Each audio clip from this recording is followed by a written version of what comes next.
اب صحابہ کرام بتائیں گے حضور علیہ السلام کے بعد امت کا معاملہ نبوت کے ساتھ کیا ہے۔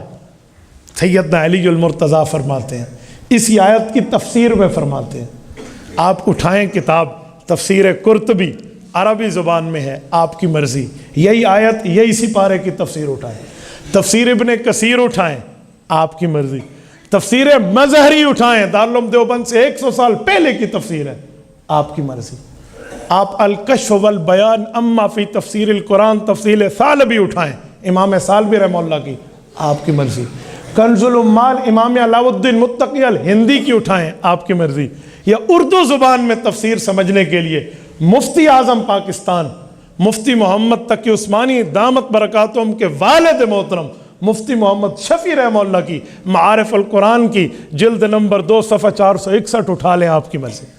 یہ میں نے حوالے اس لیے دیا کہ جو کتاب آپ کی دسترس میں ہو آپ دیکھ لینا۔ معارف القرآن تو بہت عام ہے، تقریباً جمعے کے خطیب خطابت سے پہلے آیت کی تفسیر اسی سے مطالعہ کرتے میں نے دیکھا۔ آپ یہی کتاب اٹھا لیں، قرآن کی تفسیر ہے، کوئی ڈائجسٹ نہیں ہے، کوئی جنگ اخبار کا صفحہ نہیں، کوئی خصوصی میگزین نہیں ہے، کوئی اخبار جہاں نہیں ہے۔ وہ فرماتے ہیں، سیدنا علی المرتضیٰ فرماتے ہیں، اس آیت پہ عمل ہم نے حضور کی زندگی کے بعد یوں دیکھا، دنیا والی زندگی کے بعد۔ اللہ کے رسول جب دنیا سے تشریف لے گئے، ایک دیہاتی حضور علیہ السلام سے ملنے آیا۔ اب میں سمجھانے کے لیے کہتا ہوں، وہ دیہاتی دور سے آیا تھا، اسے نہیں پتا تھا کہ مدینہ میں یہ کوہرام مچ چکا ہوگا، اتنا بڑا واقعہ ہو چکا ہوگا کہ سرور کائنات صلی اللہ علیہ وسلم دنیا سے تشریف لے گئے، پردہ فرما گئے، آپ علیہ الصلوۃ والسلام کا انتقال پر ملال ہو گیا، اسے نہیں پتا۔ جب وہ مدینہ منورہ پہنچتا ہے، اسے دیواریں اجنبی نظر آئیں، بندے بات نہ کریں، پریشانی کا عالم دیکھے، تو سیدھا رسول اللہ صلی اللہ علیہ وسلم کی قبر مبارک پہ آیا تو اسے سمجھ آ گیا، اچھا یہ معاملہ۔ ابھی 3 دن گزرے، لما دفنا رسول اللہ صلی اللہ علیہ وسلم بعد بثلاثۃ ایام، سیدنا علی المرتضیٰ کے لفظ 3 دن گزرے تھے۔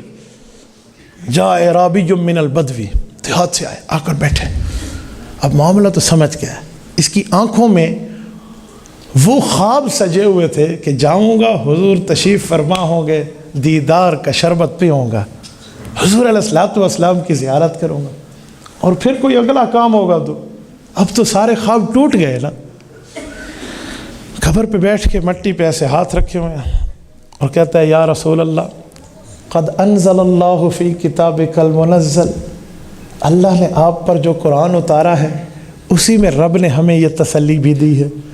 وَلَوْ أَنَّهُمْ إِذْ ظَلَمُوا أَنفُسَهُمْ جَاءُوكَ، گناہ گار آپ کے پاس آئے، فَاسْتَغْفَرُ اللَّهُ، خود بھی معافی مانگے، وَاسْتَغْفَرَ لَهُمُ الرَّسُولُ، وَاسْتَغْفَرَ لَهُمُ الرَّسُولُ، پیغمبر بھی اس کے لیے معافی مانگے، لَوَجَدُ اللَّهَ تَوَّابًا رَحِيمًا، رب 2 انعام دے گا، پچھلے گناہ معاف، اگلی زندگی پر رحمت۔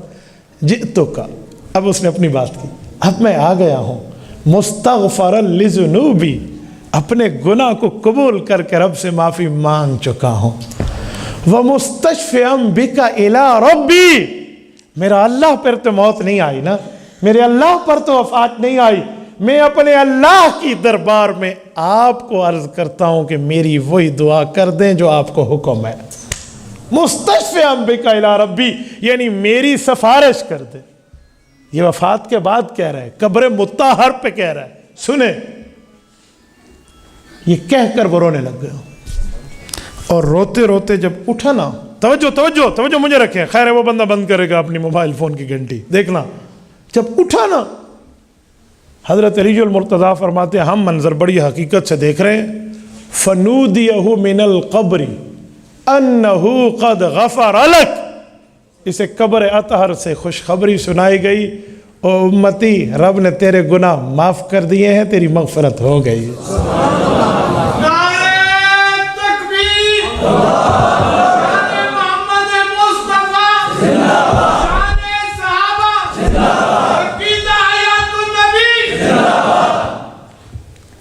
یہ امت اور نبوت کا تعلق آج بھی برقرار ہے، تو یہ تو مفسرین لکھتے ہیں جو میں نے پڑھے ہیں، فَثَبَتَ أَنَّ حُکْمَ الْآیَةِ بَاقٍ بَعْدَ وَفَاتِهِ، کہا اس بات سے ثبوت مل گیا کہ اس آیت کا حکم قیامت تک کی امت کے لیے باقی ہے۔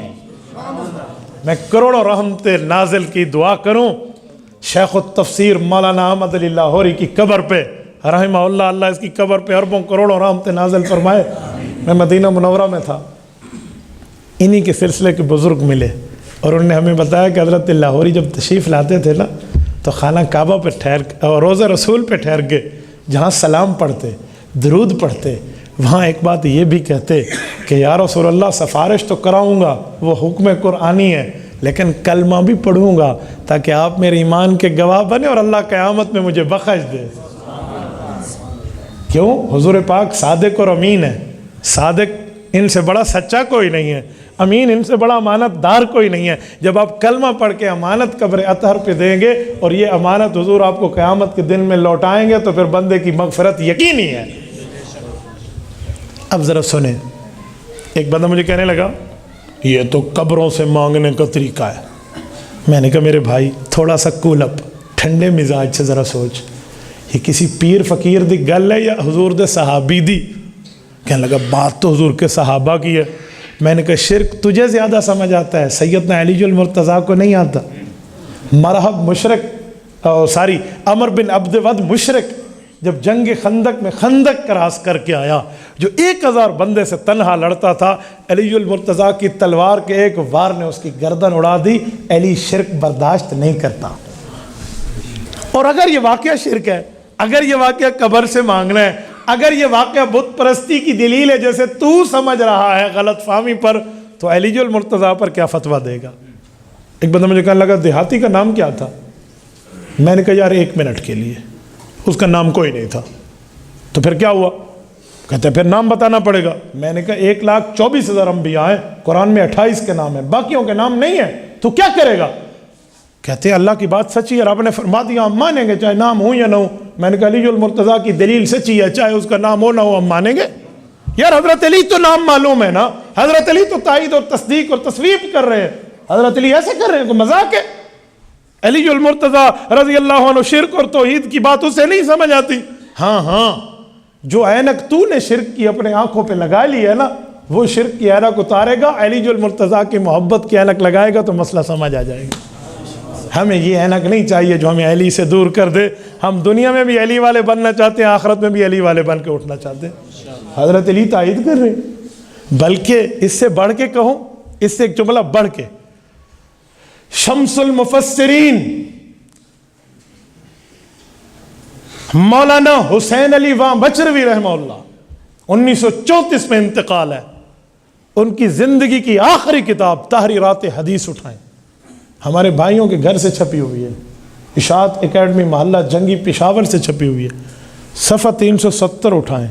وہ لکھتے ہیں وَسَمِعَ الصَّحَابَةُ وَلَمْ يُنْكِرْ عَلَيْهِ أَحَدٌ، مجمع صحابہ سن رہا تھا اس کے اس عمل اور اس کی بات کو، اور کسی نے اس کو منع نہیں کیا تھا۔ یہ اجماع سکوتی ہے۔ تبارك الذي نزل الفرقان على عبده ليكون للعالمين نذيرا